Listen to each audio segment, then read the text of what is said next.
35 years ago. It is our fast-paced throwaway society. Could it be trust issues? Why aren't you good enough just as you are type issues? Just what are the most important concerns you have about a prospective partner? And what about not communicating well? The hidden stuff inside our divorce culture, like intimacy and desire. How can anyone judge all of this? It's not easy. Today on FIT TV, we have relationship expert Marla Mathews. Marla has speaking engagements all over Long Island, and she's decided to give us a little time today. Thank you, Marla. You're very welcome. How are you? Okay, good. Well, that's quite a statement you opened up with. Intimacy, trust issues. Let's just take the trust. We'll start out with that. Why are we having such a difficult time trusting? Well, barring the fact that we've had lobotomies, we all have been wounded, and we have memories of the wounds that come straight from our childhood, through adolescence, through now being adults. So when you put that together, there's a lot of fear. And when you're in a fear-based place, it's very difficult to be loving. Fear cancels out love. You can't have love when you're constantly feeling fear. So that in and of itself, we could start with that premise, which will relate into all the areas why it's so difficult having relationships today. That's just the trust issue as a start in the beginning for me works as a when do I start to begin to trust? I always think that if I take a while, that's why I agree with a lot of people say let the relationship take a long time to develop, because you know, if you're just reasonable and sensible and you take your time, trust will develop, right? Yes and no. For the person that has the average amount of wounds, in other words, the normally neurotic person, you know what I'm saying? We all have stuff. For someone who hasn't had an intense, extreme amounts of pain in the past from their relationships, you should start to begin to trust someone after about a year. Maybe 6 months to a year, but there are people out there that are rushing relationships so quickly, looking for instant intimacy, expecting people to trust you after the first or second date, and it's just, even if it's possible, it's not wise. It doesn't make any sense. In other words, Chris, if you're looking to buy a home, you wouldn't make a decision about the house you're going to buy after looking at it once or twice. You know, I always say we spend more time shopping for shoes than who we're going to sleep with. Yeah, true that. I mean, it sounds funny, but it's really the truth. Well, we need love. I mean, we do. It's a commanding feature about our persona. Yes. We have to be loved, and we want to love too. It's a natural desire of that. So we're going to head in that direction. With. That's what makes us impatient. Right. That's what makes it so tempting when you meet someone who you're attracted to physically. All you know really for sure is you're attracted to them physically. You don't know much else on the first time or two meeting, right? So of course, because it's such a natural desire, and furthermore, because we're lacking in that so much as a culture, we're not really kind to each other. Putting aside intimacy in a relationship, there's barely any brotherly love anymore, or humanity, or compassion. So therefore, when we meet someone we're attracted to and we want to date them, we're even drawn to that even more so. It's like we've never been fed before, so we're really hungry. Strange. Yeah. You know, it brings up to me what you just said, the word choice. Choice. We choose, when we choose, did our partner choose us in the same way? It's big. It sounds simple. Sounds like maybe it's just a comment. It's not really, because we choose at different levels. We accept at different levels. We're all in the game in a different speed. That's probably a good way to put it, right? Yeah, we have two people, two different backgrounds, different things going on, different issues, different dysfunction, going into a relationship. Of course, it's that whole dance. It doesn't go smoothly. No, it doesn't, and we don't really discover that in the beginning, and that's why relationships are so painful when they end. I mean, especially if you're caught unprepared or not completely developed in your own look at the other person. Yeah, this is your heart. You know, when you think about it, what is more valuable than your heart, right? What hurts more? I mean, physical pain hurts less than a broken heart. When you're saying your heart, you're talking about somebody who's giving their true self up. Yes, assuming for right. What's the word I can't think of? Your vulnerability. You're leaving that out there to be vulnerable. Yeah, you're all open. Yeah, you're raw. Your spirit, your mind, your soul. That's what we're supposed to do, isn't it? Yes, yes, of course. That's what which I think, here's the thing. I think most of us want that. I don't think there's a person in the world that doesn't want to be loved. Do you? No. You know, I speak, as you said in your open, in so many different groups, libraries, and different lectures. I always ask, anyone in the room raise their hand, tell me they don't want love. I never get one hand. Now, are they being successful at it? Are they getting it? Are they being hurt more of the time? That's a different story. Then you ask the question, are you willing to be open, as you asked me, to be totally open for a relationship? And I would say 50% say no. And again, that's because of the pain. And their own stuff. The stuff that they've been stuff accustomed to. That's real to them, and they're afraid to give that to somebody else because not everybody wants everybody's stuff. No, but you know something, you really can't avoid that. I think that there's no such thing as a relationship that doesn't have problems. I have problems, you have problems, none of us are perfect people. There's got to be some kind of conflict. All of us have stuff, you know, for a lack of a better word. And the relationship that makes it work is with the people that are willing to accept and talk about their difficulties without abusing the other person in the process. You see, that's the thing. Can you speak about where that other person's hurting you, but without saying it in such a way where it becomes abusive? In other words, say what you mean, but don't say it mean. That's a good way to put it. Yeah, I got that. Yeah, I got it. Okay, so if you and I, let's say, for example, we're in a relationship and there was something that I was uncomfortable with, I would want to have the freedom to be able to tell you what it is that's hurting me, and I would hope and pray that you'd be able to receive it without becoming defensive. You see, that's the thing. When people interact with each other in a relationship, it triggers so much more defensiveness than it does in a business interaction. Well, it's not always easy to relax. We're afraid to be ourselves sometimes. Yeah, because first of all, we're afraid we're going to be found out. And if we're really found out as that person, what I mean by found out is what's underneath all the, like an onion, yeah, you I got peel that, it. yeah. And then is that person still going to love me when they see that I am not so perfect? Isn't that just about everybody's experience? Everybody, yeah. That's why there's such a high divorce rate. That's why 51% of the population are single women. And I think it's tougher for women, frankly, because in relationships, because I think that because there are more men as we get older that are more available, and men have a harder time communicating within the relationship too. Yeah, that's a whole other ball of wax, but I mean, people tend to think that we're equal. We're definitely not equal. We're not equal. Yeah, women are certainly better at that.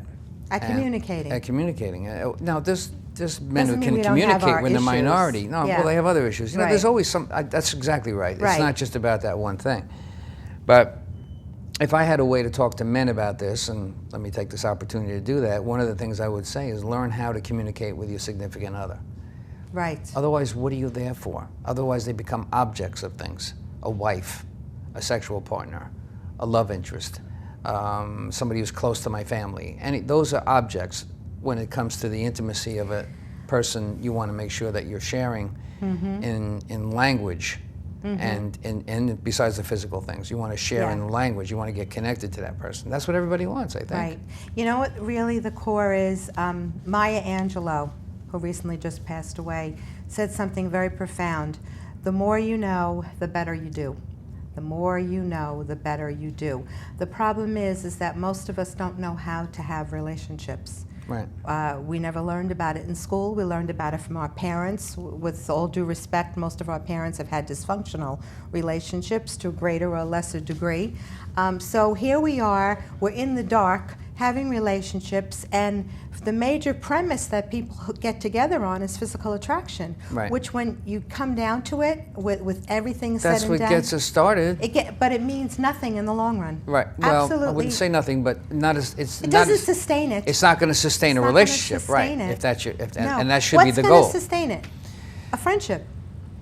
Can you trust this person? Right. But you need to have love. You need to have that connection, and love your best friend. Let's talk about the difference between men and women on this issue. You know, in my opinion, one of the things that our drive, our sexual drive as a man, is higher than it is for a woman. Our testosterone level is higher. It doesn't mean that women wouldn't want sex as much as a man does. There are times when that does happen, but that's usually in a woman that has a high testosterone level. That's hormonal. That's really logical. It's not something we're going to share completely in this conversation we're having today. But it does make a difference for a woman to know that, to a woman to know that their drive is higher, their increased desire for the sexual experience is probably going to be there. Not always, but probably. Yes, I understand that, but that wouldn't explain if a couple is having a good sexual relationship, there's still problems, and men still leave, and women still leave.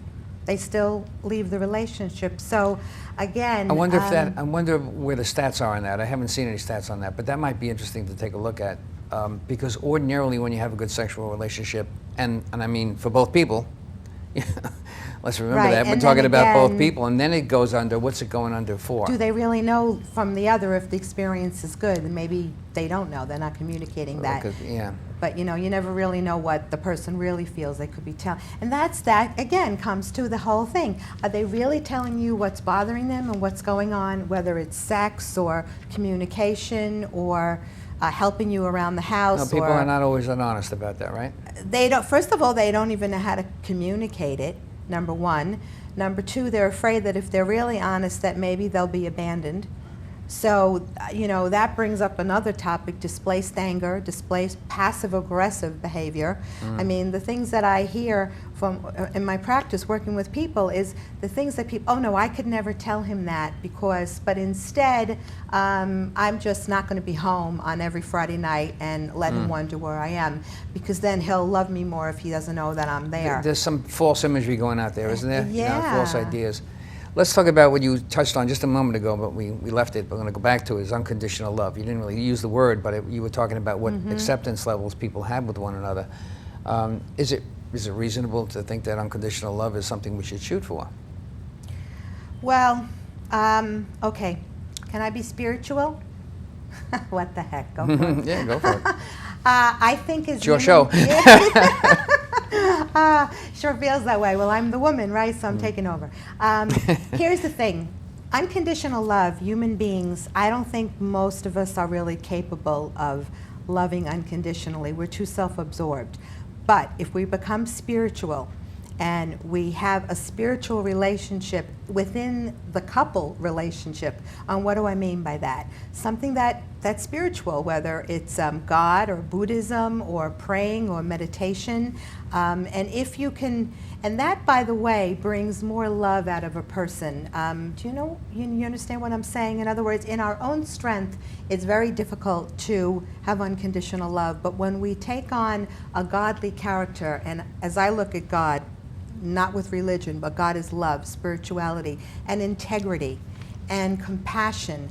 Most people are not born with that much compassion and integrity, which is why the 12-step programs base their program around a spiritually based program.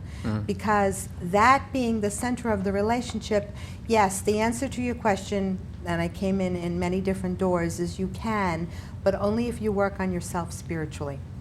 You can. And don't rely on doing it in your own strength. It has to come from God's strength. We were looking at that article by Natalie, and I didn't remember her last name, but one of the things she said is unconditional love is rare, but don't insist on that, because that is like loving with IOUs. I thought that was such a good comment. Yeah, because once again, someone's unconditional, they're giving all of themselves, all their love. Most people are not going to want to expect that back in return. It's rare that someone just, in other words, we don't love altruistically. If that were the case, we would be loving homeless people on the street, people we're not attracted to, people we have no chemistry with. If love was truly altruistic, actually love is the most selfish of all emotions. So yeah, there's a lot of IOUs out there. I agree. I'm gonna try it. This program's going faster than I thought. I'm gonna try and give you a couple of hits, not for lengthy explanations, but what might they be? Love is not enough. Sometimes we need more from a mate. True that? Absolutely. Love is an action word. Someone could say, I love you, but if they're not showing it to you and being there for you in the better and the worse, you could say, I purple you. Who cares? I mean, you know what I mean? It doesn't matter unless the person shows it. Oh, good. Don't expect perfection. It will dim your light. Right, because we're not perfect. Don't expect it. Your expectations, don't expect it of people, because you'll never be satisfied. To me, that rides the same horse as unconditional love. It rides the same horse. It goes in the same direction. It's not quite the same. I understand that. Well, when you say unconditional love, I want to know that someone's going to love me whether I'm healthy or not healthy, God forbid, Yeah. whether I'm ugly or pretty. That's how I look at it. But perfection means that you expect the person to know what your needs are. Impossible. Always aiming for the shiny coin in the pool. Yeah, same thing. I mean, we all do that, don't we? Don't we always look for, if we have a choice between two people and we're not married, and we're not engaged in that? I think men do that more because men love with their eyes and women love with their ears. Right. So True initially, men are very visual. And not that we're not initially, but I think as time goes by, it doesn't matter whether you're George Clooney or Brad Pitt. If you're a louse, you're a louse. And I think most women, especially over 45, 50, are going to walk away from that. Yep, I think... I'm not sure a man will, initially. No, and admittedly, that's part of the things we have for a subject of another program we're going to do, Yeah. that particular issue, because there is a difference between our interests and how long we'll stay attracted to somebody, and things like that do mean something to us. It's unfortunate.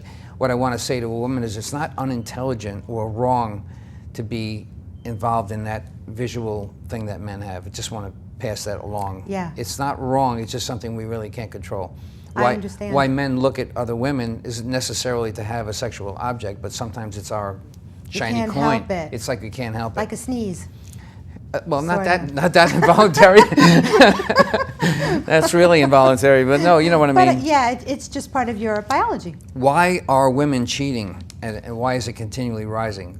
Because it's never been, in all the history that we can recall, statistically, women never really cheated over the 20, 25 percentile. In the olden days, it was less than that. Men seem to average more than 50%, in most societies is 75%. I know the statistics, right? Why? But now, women are cheating is damn near 50%. I know that some of it has to do with the workplace. Yeah, a lot of it has to do that women are making more money now than they used to. No, I mean just Oh, their relationships are in the meeting- workplace. They're right, out of the meeting- house. Exactly, they're meeting men. But generally, I could be wrong, but this is what I read, they won't leave their husband unless they have someone else that they feel they can marry or live with. I think you're right They're about that. more for the security, whereas a man isn't really always interested in leaving, and he's more for the sexual and the That's flame. right, that's right. And there is a difference, and you're right about that. Probably, yeah, because women are out there more. They're not home as much. Yeah. Yeah, isn't it strange? Yeah. Looking for a commitment to the relationship in terms of using language. I wanted to make sure that we got to that, because it's a little different concept, but it's a thought. We're in our last minute or two, so I'm going to try and What do bust you through mean this quick. specifically? Well, we need to language our commitments to Tell one somebody? another. We need to language it out. If we're having a relationship together, we need to tell each other, I'm committed to this. Even if it sounds redundant. You know, I'm going to make Oh, sure yes, I'm going to yes. make sure I see your sister Yes. who's sick. Right, yes, we I'm going have to go over to see your sister who's sick because I know she can, I don't know, she needs help with the car or something. Right. I'm telling you, I'm doing something of love for your Right. relationship, your sister relationship. Right, well, just as important As an example. is to tell the person when things are not going right, tell the person the things they are doing right and what you want to do to show them that you love them and that you're committed. Yes, absolutely. Exactly. And that's a good point. I'm glad you said that because we're so used to hearing what's going wrong. Well, tell me what I'm doing right. Right. Tell me what's working and where, and vice versa, you know, tell each other. I mean, why still you being love each single, one of other. the things I do, as I try to do, is be positive, because the relationship of positiveness is going to carry itself forward. It's going to carry at least a social attachment to who I am.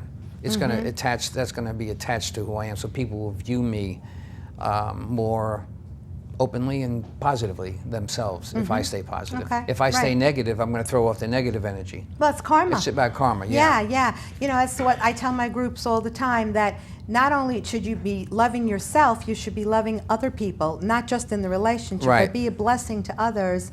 And that comes back. And by the way, that will build your self-esteem.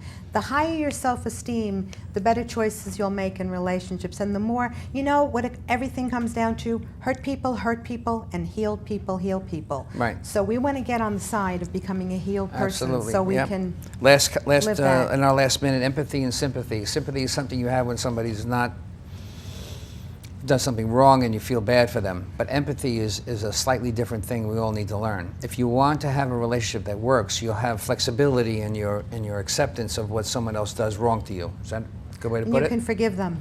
Yeah, that's Yes, okay, forgiveness. You can forgive them because you know that usually people don't hurt you because they want to. They hurt you because of their own dysfunction. I'm not justifying it, I'm not excusing it, but because of their own dysfunction. I tell people, if you saw somebody in a wheelchair, you wouldn't expect them to get up and walk to you. If someone is mentally disabled and emotionally and spiritually challenged, you can't expect them to take care of your needs. It doesn't mean you have to stay with them, but you should forgive them and move on. Don't stay stuck. That's what empathy is, being able to be compassionate outside of yourself. Right. Marla, thank you very much. Oh, you you're did a welcome. very Went good so job. fast. It wasn't that fast. Societal and political trends are rapidly breaking down the family that once was the cornerstone of our great American culture. And FIT, we proudly march towards changing the direction of our divorce culture. We always invite all opposing views. You can search FIT TV on YouTube, select channels, and then my picture. My name is Chris DiMaggio. Thank you very much for watching FIT TV, and we'll see you again next week.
Properly inflating my tires burns less fuel and saves me money on gas. Yeah, I'm saving Mother Nature from pollution, but more importantly, she saved me 11 bucks. Ow! Environmental defense. Get green. By keeping my car regularly tuned, I save money on gas and repairs. That also means cleaner air. You know, feels good to help save the cash, planet. Environmental defense. Get green. For more tips, go to getgreen.com. Introducing the all-new Enclave. It's a minivan to the max, with features like remote control sliding rear doors, 150 cable channels, a full sky view roof, temperature-controlled cup holders, and the 6-point navigation system. It's the minivan for families on the go.